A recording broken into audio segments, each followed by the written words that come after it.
You really expect us to pause an IPO over a font mismatch? The compliance chief's voice sliced through the boardroom like a butter knife through canned ham. Come on, this isn't 2004. We've moved on from that kind of old guard paranoia. Laughter broke out, tight, corporate chuckles from people whose mortgages depended on pretending this kid in the $2,000 suit knew what the hell he was doing. I just stared at the conference table. My report, 37 pages, annotated, cross-referenced, triple-checked, sat untouched in front of half the board. A few hadn't even opened the folder. One guy was scrolling through LinkedIn on his tablet, nodding like he was listening. Across from me, Tyler Manning, the new chief compliance officer, handpicked straight from some senator's intern pool, leaned back in his chair and smirked like he'd just solved global warming by switching to almond milk. Seriously, guys. If we let risk reports like this hold us back, we'll never IPO.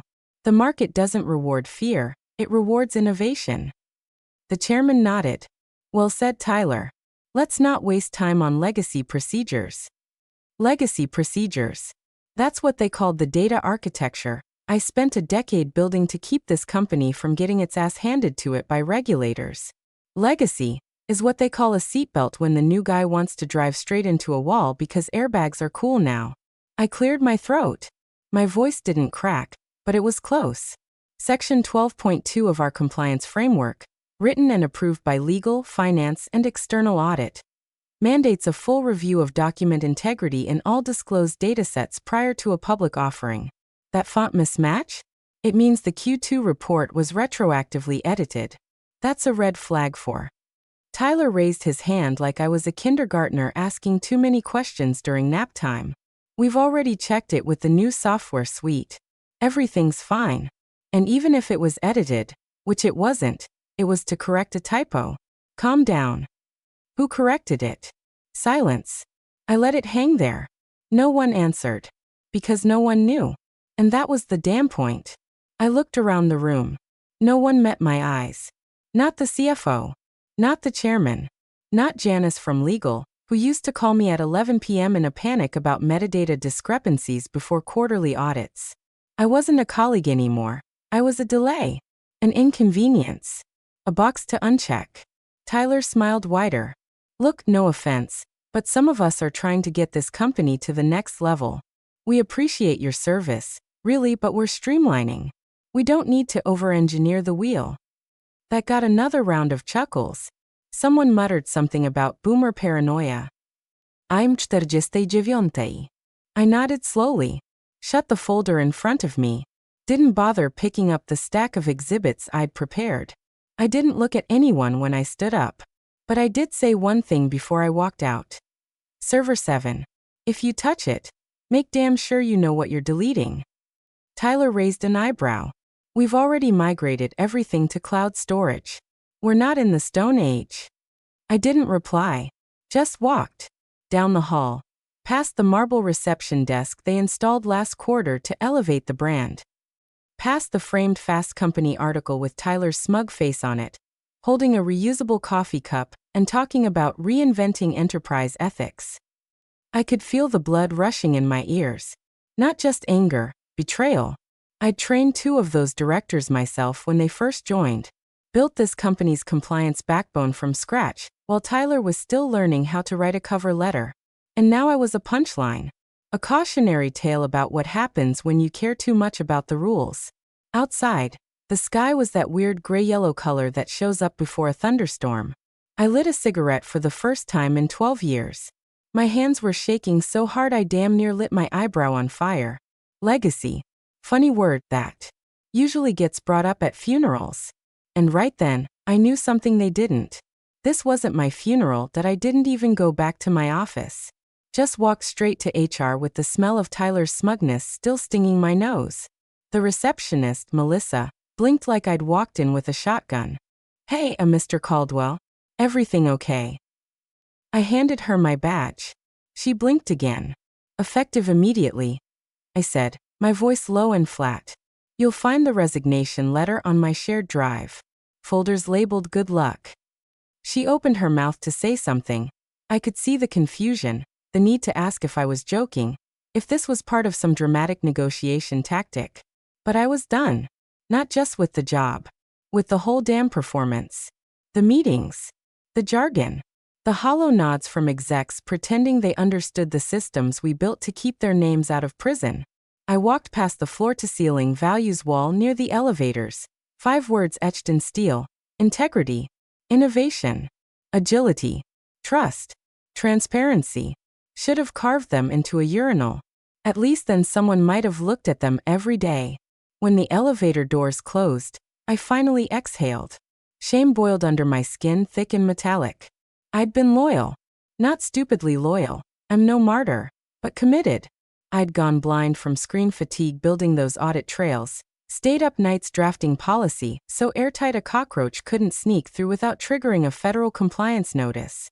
And all it took was one suit with a politician's jawline and a podcast mic to erase it. Well, try to erase it. Because here's the thing. I wrote the data policy. All of it. Not just the sanitized SOP the board sees once a quarter. I mean the original architecture. The backup matrix. The revision control protocols. The risk flags. The biometric override exceptions. Hell, I even coded the goddamn redundancy map myself when we couldn't get funding to hire another sysadmin.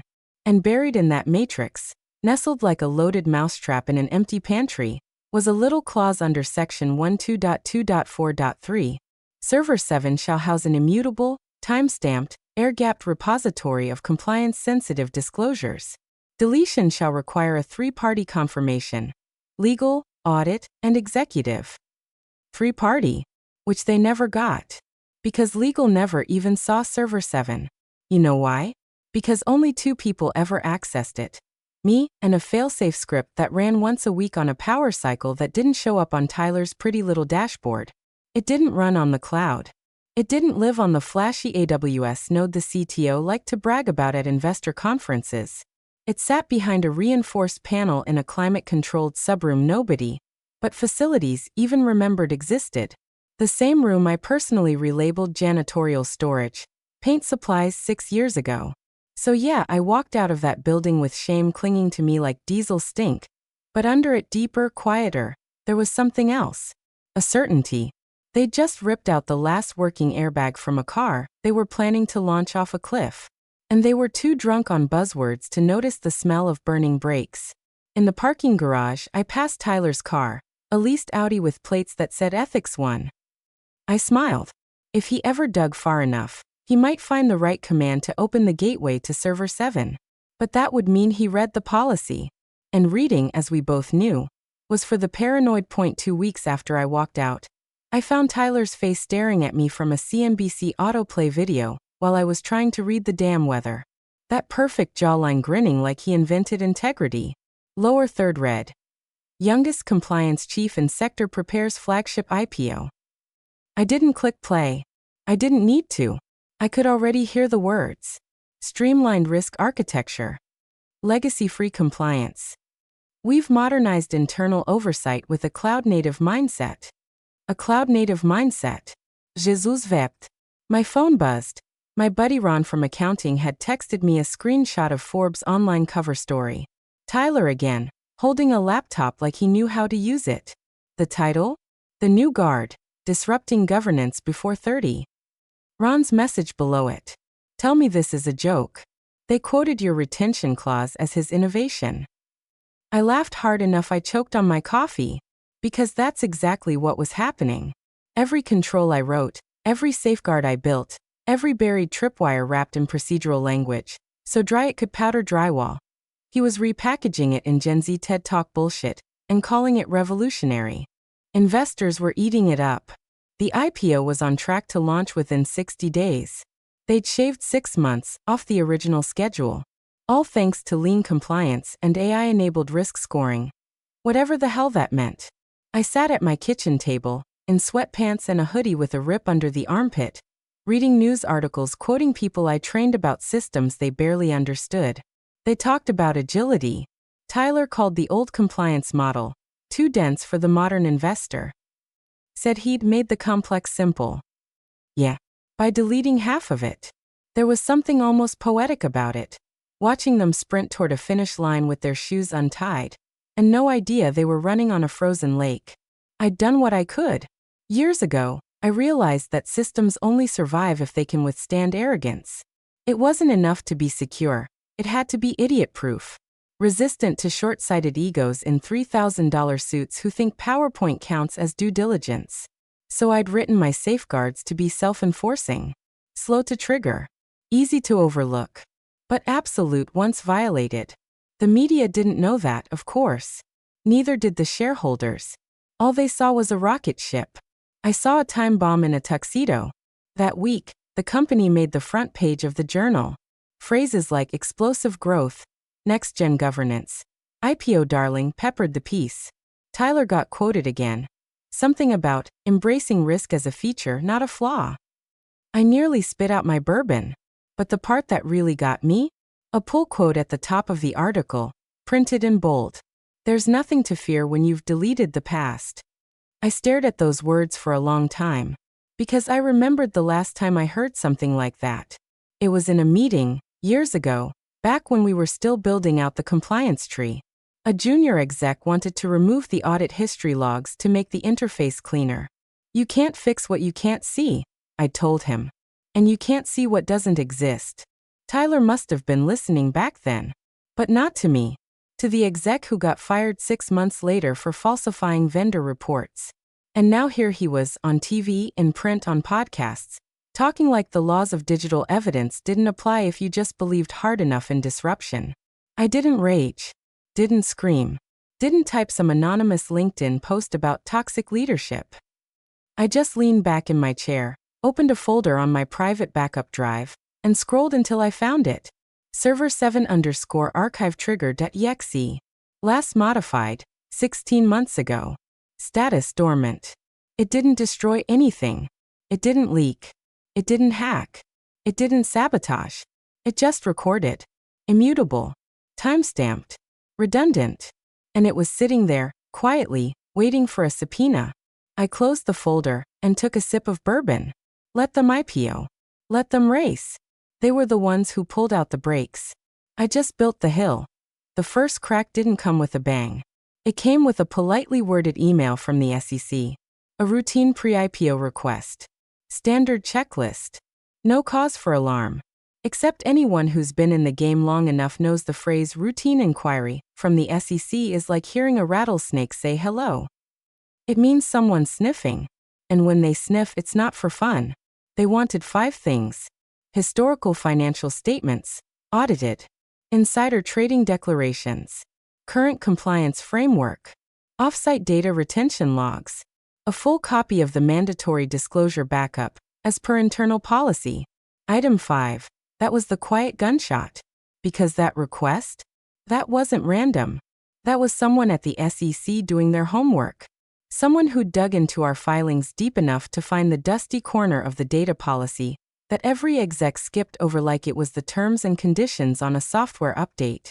Section 12.2, subsection 4.3. Retention of immutable compliance-related documentation must be verifiable on at least one independent, non-cloud, off-site system. Shall be retrievable within 72 hours upon regulatory request. Translation? They wanted the Server 7 backup. And they gave them 3 days to cough it up. Of course, I wasn't in the building anymore. But I didn't have to be.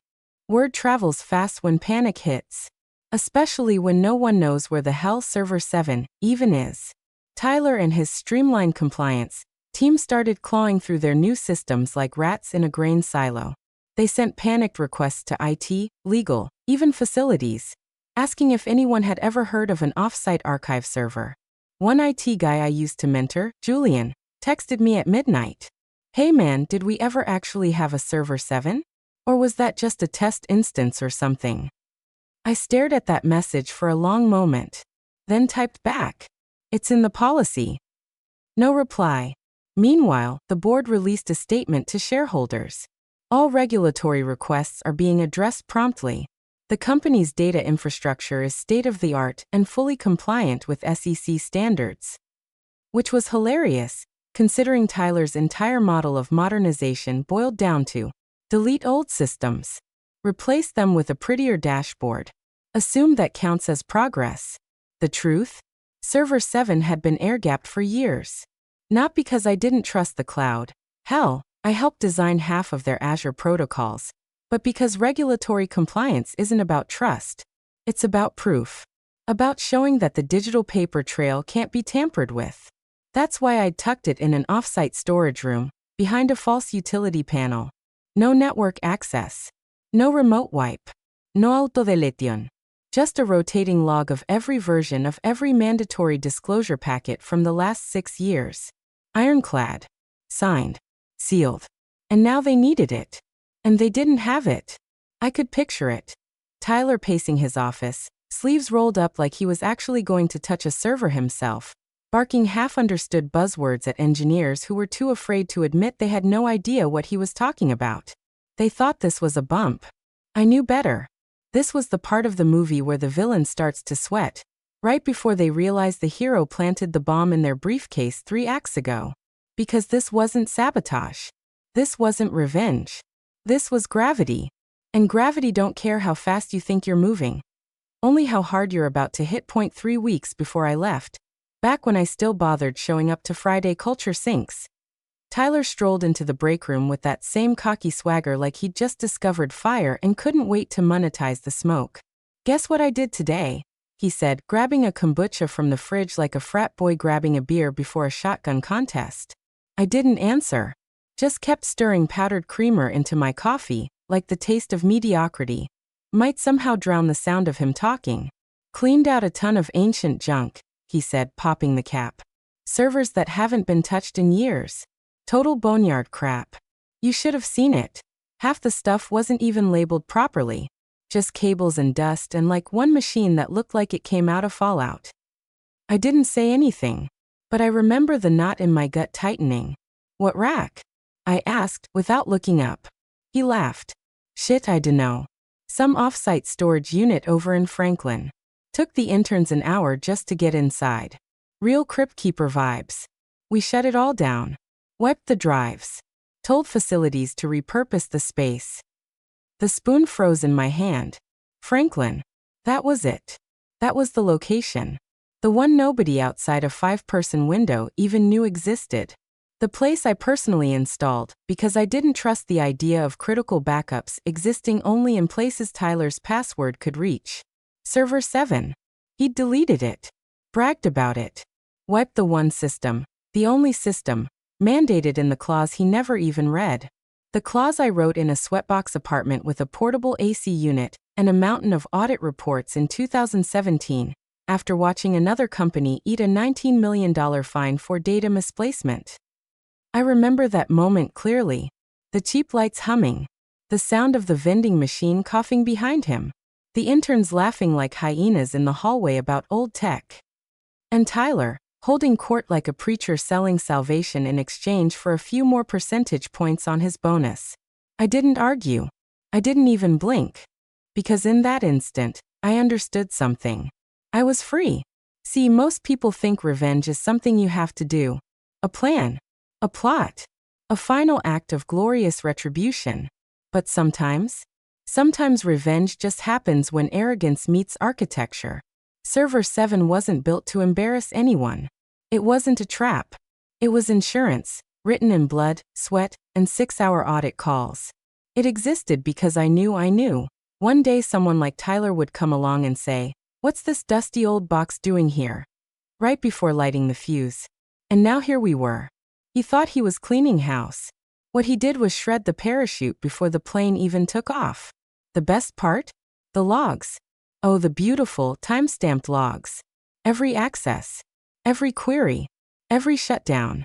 Including his.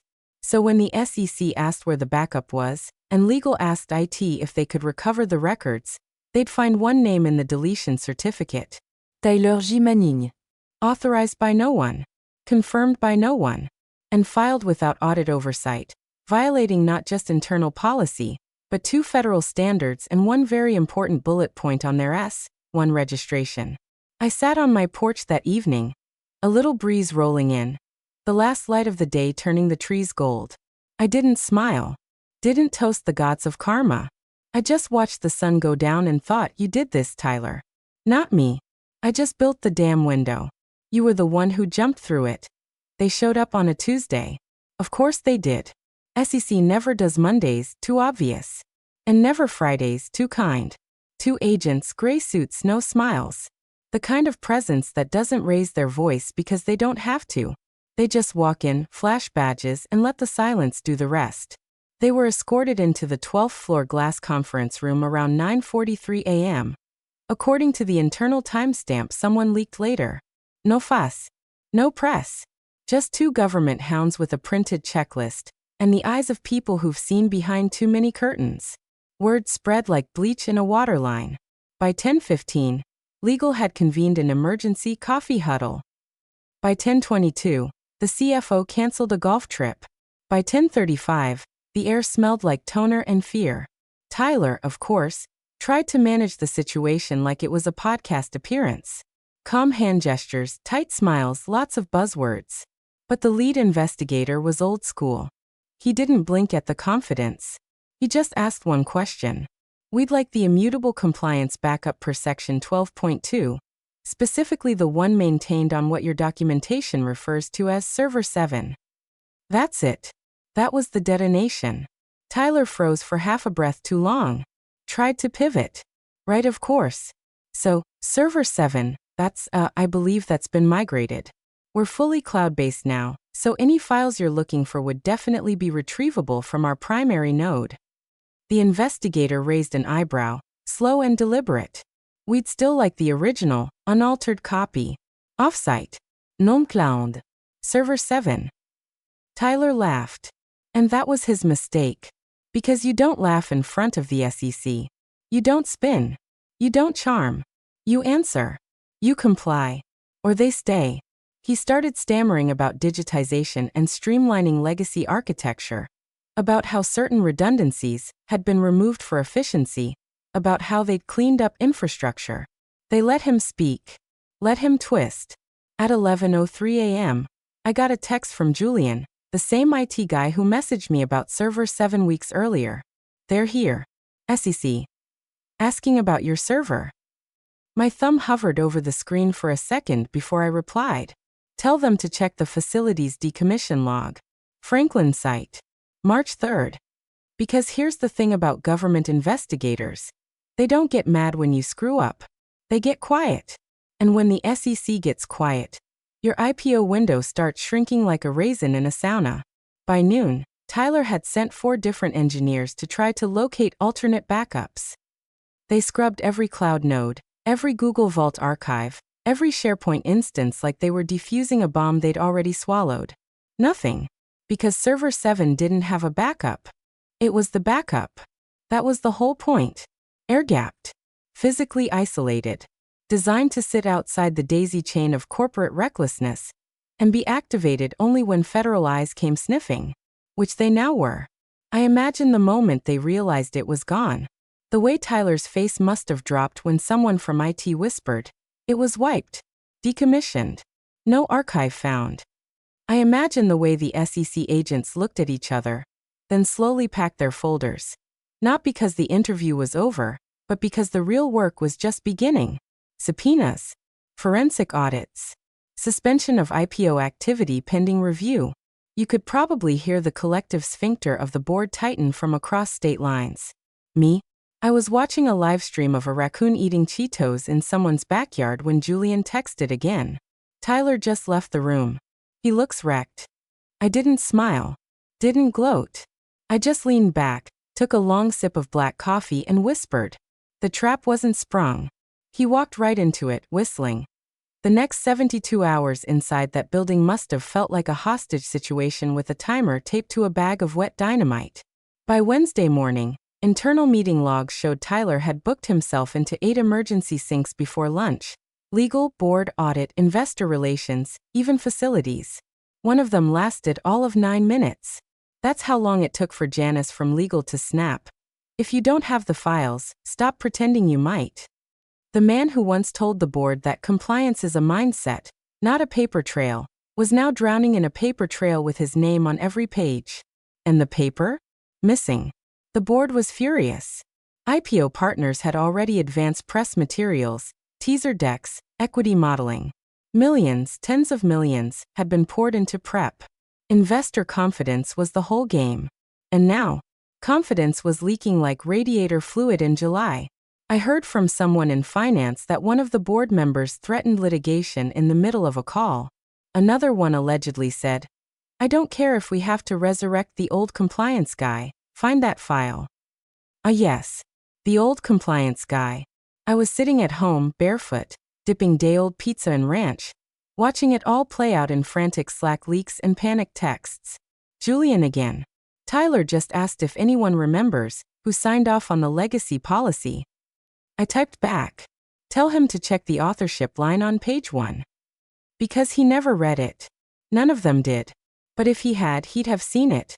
My name, etched right there in black ink under primary architect. Dated, notarized, legally binding. And right below that, the section that spelled it all out. No deletion of server May 7th occur without tripartite authorization. Legal, audit, executive. He had none. He didn't even ask. He just deleted it, wiped it like an old download folder full of expired memes. And now he was sitting in front of board members with net worths higher than the GDP of some countries, trying to convince them that somewhere, somehow, this was just a misunderstanding. Except it wasn't. It was policy. My policy. He laughed at it. Scoffed. Called it paranoia. Now the feds wanted proof of that very paranoia. Poetic in a way. You spend your life writing fire drills into the walls, hoping no one ever needs them. And then the guy who mocks the sprinkler system sets the curtains on fire and wonders why everything smells like smoke. Ron, the accountant turned inside man, messaged me midday. They're unraveling. CEO looks like he aged 5 years overnight. One of the VCs just pulled out of the round.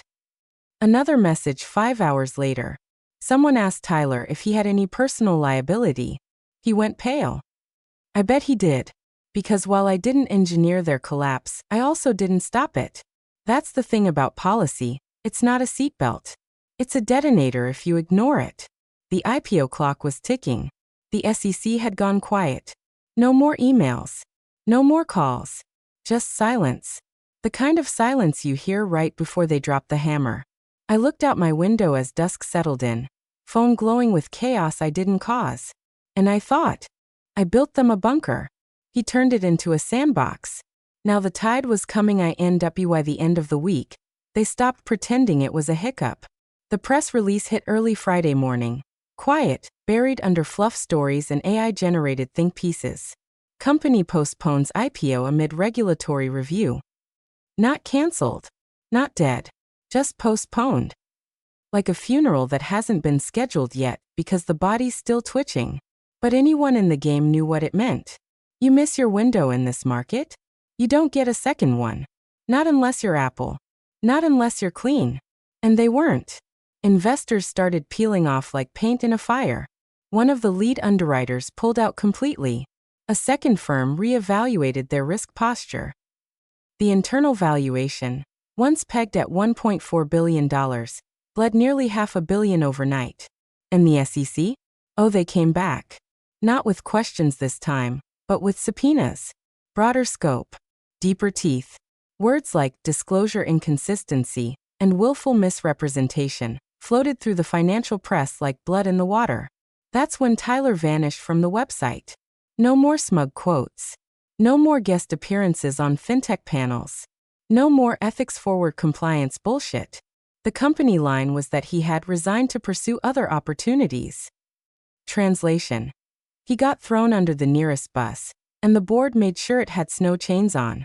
Word trickled out, first through hushed Slack threads, then louder, about how it all led back to one fatal decision. The deletion of a single server. The ghost of Server 7 haunted every closed-door meeting, every strategy huddle, every conversation with lawyers who charged $1,200 an hour to say this is bad. And somewhere in that storm, my name started popping up. Not in headlines. Not officially. Just whispered. The old guy warned us. Didn't he write that clause? I think he was the one who insisted on the offsite. I got a message from someone in legal, anonymous account, no name. You were right. About everything. I just wanted you to know. I didn't reply. Didn't need to. Because that wasn't why I built it. That wasn't why I stayed late for 10 years while the rest of them went home to rooftop drinks and LinkedIn humble brags. I didn't do it for gratitude. I did it because if you're going to build the brakes, you'd better make damn sure they work even when the driver's drunk on their own ambition. And now, the brakes worked. Too late. Too hard. But they worked. I didn't feel joy. No tumping pride. No smug grin while the house collapsed under its own arrogance. What I felt was release. Like I'd been holding my breath since the day I walked out of that boardroom with Tyler's laughter echoing in my ears. I'd watched them torch the safety net, sell the ashes, and call it innovation. And now I was watching the fire finally run out of oxygen. No champagne. No vengeance dance. Just the quiet hum of a life no longer tangled in theirs. I went out for a walk that night, cool air, no agenda, no phone. Somewhere, a siren wailed in the distance. I smiled. Not because they'd lost, but because I finally didn't have to carry the weight of keeping them from losing. They did that all by themselves. It was a Tuesday when the final nail dropped. I was sitting in a cafe that served burnt espresso with the confidence of a Parisian bistro. Same wobbly table I used to work from on weekends back, when I still believed in pulling long hours to keep people like Tyler out of trouble they didn't even know they were walking into. I wasn't checking stock tickers or earnings calls. I'd stopped doing that weeks ago. But the headline caught my eye anyway. Half buried on a financial blog I used to trust before everyone started using ChatGPT to write thought leadership posts. IPO conseil d'amis d'expanding ses probes. Compliance chief resigns. That was it. No fanfare. No dramatique exposé. Just a flat declaration of corporate death by hubris. I scrolled through the article. Quotes from anonymous insiders, watered-down PR statements, one photo of Tyler outside a courthouse, sunglasses on, lips pressed into the kind of smirk you wear when you think you still might land on your feet. The piece ended with the same kind of detached language they always use to cushion failure. The company remains committed to transparency and plans to revisit a public offering once regulatory concerns are resolved. Which, in corporate speak, translates to, "We're bleeding out slowly, but let's pretend we're not." I closed the article, pulled out the worn leather binder from my bag, and let it fall open naturally, like muscle memory. Section 12.2.4.3. I'd highlighted it and read the night I finalized the document. I remember doing it while eating instant noodles and listening to a thunderstorm outside my window. The words stared up at me now. Common final. Mandatory preservation of all compliance files on server 7. Air-gapped.